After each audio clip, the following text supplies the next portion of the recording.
If you wanted to weaken a generation of men without them ever realizing it, you wouldn't need war. You'd just sell them alcohol. They'd buy it willingly, celebrate it proudly, and defend it fiercely, believing it made them free, when in truth, it made them slaves. Alcohol has become the invisible leash around the modern man's neck. It dulls the blade of his ambition, clouds his judgment, and feeds him the illusion of confidence, while silently draining his strength. Every sip promises power, yet delivers submission. The irony is brutal. Men drink to feel alive. But what they're really doing is slowly surrendering their edge, the clarity, composure, and dominance that once made them dangerous. Machiavelli warned that the easiest men to control are those who confuse pleasure for freedom.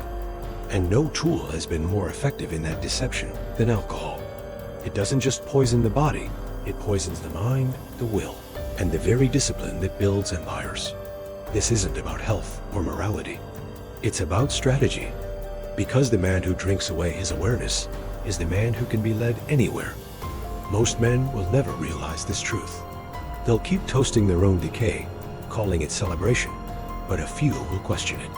A few will see through the illusion, and those few will become powerful beyond measure. Because what if this wasn't an accident? What if this was by design? For centuries, men had been told a lie so seductive that it became a badge of honor. Real men drink.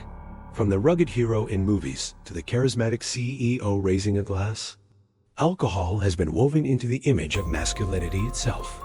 You see it everywhere, men clinking glasses to prove status, loyalty, and courage. Society has turned intoxication into initiation. To refuse a drink is to appear weak, antisocial, or arrogant. But here's the cruel paradox. What if the very thing that was sold to you as strength is the ritual that keeps you weak? Alcohol was never a symbol of power. It was propaganda for submission. The modern world has repackaged sedation as celebration. What once was seen as loss of control is now branded as fun, as freedom. But freedom is not found in the blur. It's found in clarity. In ancient times, the warriors, philosophers, and kings who built empires understood this truth. They guarded their minds like their most sacred weapon. Spartans didn't toast before battle, they trained. Stoics didn't seek escape, they sought endurance. Even Machiavelli himself warned that a ruler must never dull his senses, because clarity is power, and intoxication breeds vulnerability. Every advertisement, every movie, every social ritual reinforces the same illusion. Drinking makes you belong, but belonging is the currency of the powerless. Men who crave belonging more than dominance will always trade their potential for approval. They call it celebration. You'll see it sedation. And once you start seeing through this lie, something strange happens. You stop envying the men holding bottles and start pitying them, because you realize the truth. They're not celebrating victory. They're escaping the war within. So why does society keep pushing this illusion so hard? Because men who think clearly are dangerous. Machiavelli understood one brutal truth about human nature. People do not need to be chained to be controlled. They only need to be distracted. In The Prince, he warned that rulers maintain power not by force alone, but by keeping the masses preoccupied with pleasure and illusion. A man chasing indulgence is a man who no longer chases purpose. And nothing achieves this more effectively than alcohol. Think about it. A man with a sharp mind is unpredictable, strategic, and dangerous. He questions authority. He builds his own empire. But a man clouded by intoxication is predictable, emotional, and compliant. He may talk like a king when he's drunk, but he wakes up a servant. In ancient Rome, the emperors knew this well. Bread and circuses kept the people docile, fed, entertained, and distracted. In our age, the new circus is the nightlife, and the new bread is the bottle. As long as men keep drinking, they'll never notice who's really pulling the strings. Alcohol is not a drink, it's a strategy. It silences the masculine instinct to dominate and replaces it with a craving to belong. It turns the hunter into the spectator, the predator into the prey.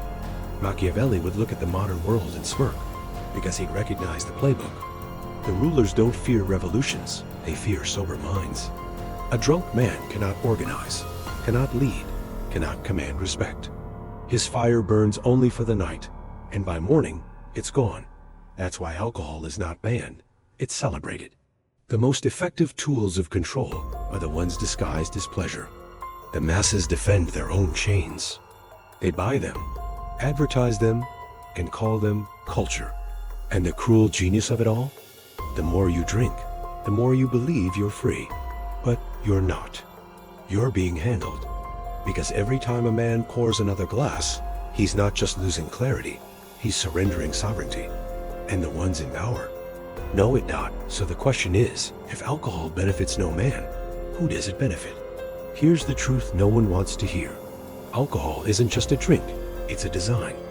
A design that kills the masculine spirit slowly, invisibly, and efficiently.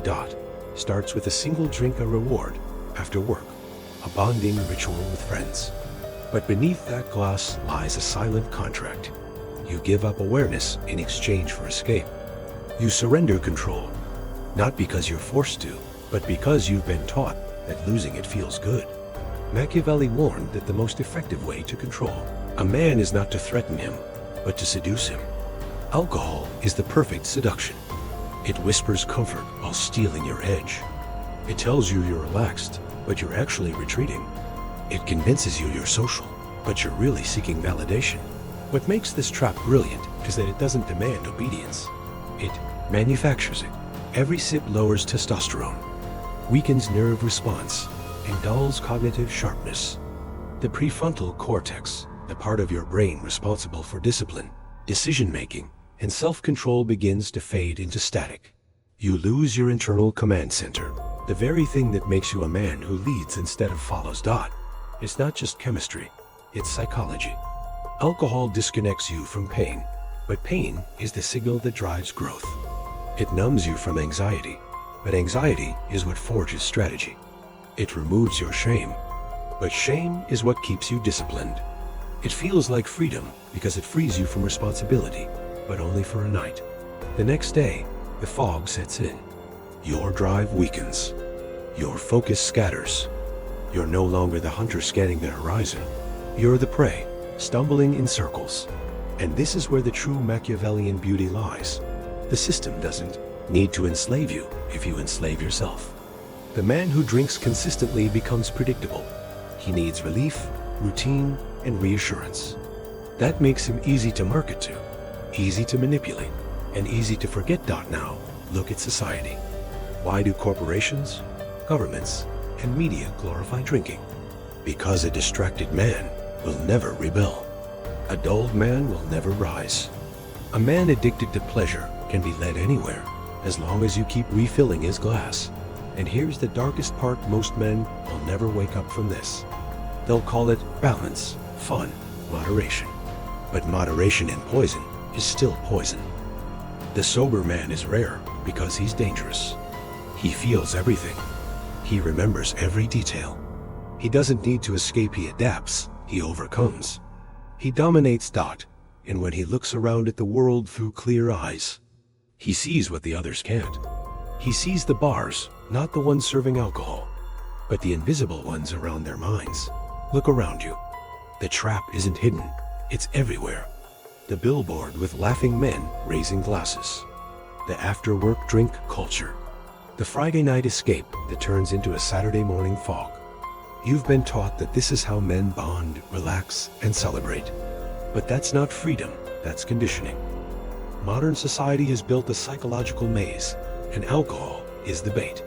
It's sold as reward after struggle, connection after isolation, escape after failure. It's how men are taught to manage pain instead of confront it, to numb emotions instead of mastering them. The trap works because it doesn't feel like one. It feels social. It feels normal. It feels earned. You drink with friends to feel accepted, not realizing that acceptance built on intoxication is the cheapest kind. You go out to have fun, but fun becomes anesthesia. You think you're escaping the system, but the system designed the escape. Corporations know it. Governments know it. Every industry built on male attention knows it. The more men drink, the less they think. The less they think, the easier they are to sell to, pacify, and distract. You see, alcohol isn't marketed to men, It's marketed to their insecurities. The insecure man drinks to appear confident. The lonely man drinks to feel connected. The defeated man drinks to feel alive again. Each sip convinces him he's in control while quietly taking that control away. That's why no revolution ever started in a bar. And when a man finally decides to quit, he doesn't just fight a craving, he fights a culture. His friends will mock him. His coworkers will pressure him. Society will whisper, "Relax, don't take life so seriously." But Machiavelli would have recognized this tactic instantly. He'd say, if they mock your discipline, it's because your control reminds them of their weakness. They call it brotherhood. You'll see, it's bondage, because every time a man lifts his glass, he lowers his guard. And the moment he does, the world already has him. Power doesn't begin with what you add to your life. It begins with what you subtract. When you remove alcohol, you don't just quit a habit, you reclaim a throne. Because every man who has ever mastered himself has learned this law. Clarity is control, and control is everything. You'll notice it first in your mornings. No more fog, no more guilt, no more dull ache behind your eyes. You'll wake with focus, with an edge that feels almost supernatural, because most men have never felt it. They've lived their whole lives in a low-grade haze, mistaking mediocrity for normality. Machiavelli wrote that a ruler must always be vigilant, never allowing his senses to dull, for danger hides in comfort. The sober man lives by that code. He's alert, strategic, present. He doesn't waste hours recovering from fun. He spends them building leverage. When you're sober, time slows down. You think sharper. You speak fewer words, but each one cuts deeper. You stop chasing validation because your self-control becomes its own authority. And that's when others start noticing. The quiet confidence, the composure, the way your energy fills a room without a drop of liquid courage. This is what Machiavelli would call practical dominance. Power rooted not in bravado, but in discipline. You'll also see the psychological inversion that happens when you stop drinking. The same people who once pressured you will start respecting you. The same friends who mocked your restraint will begin to seek your approval. Why?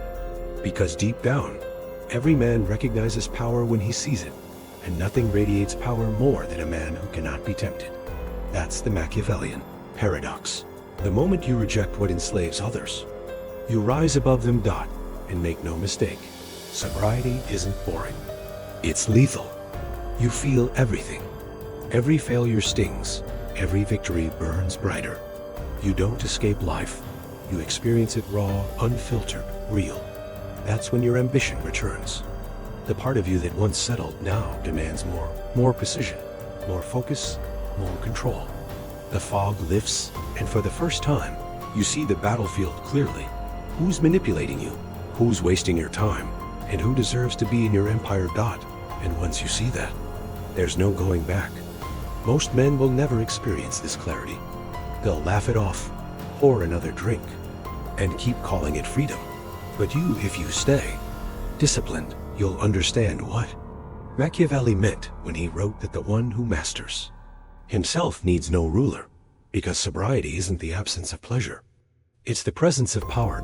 The moment you quit drinking, something shifts, quietly but unmistakably.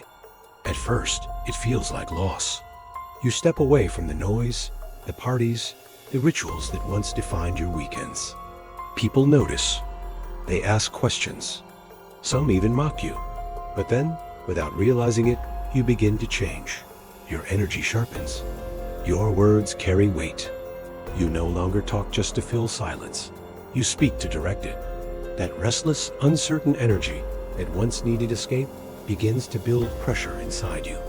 And instead of releasing it through intoxication, you channel it into creation, into business, into discipline, into purpose.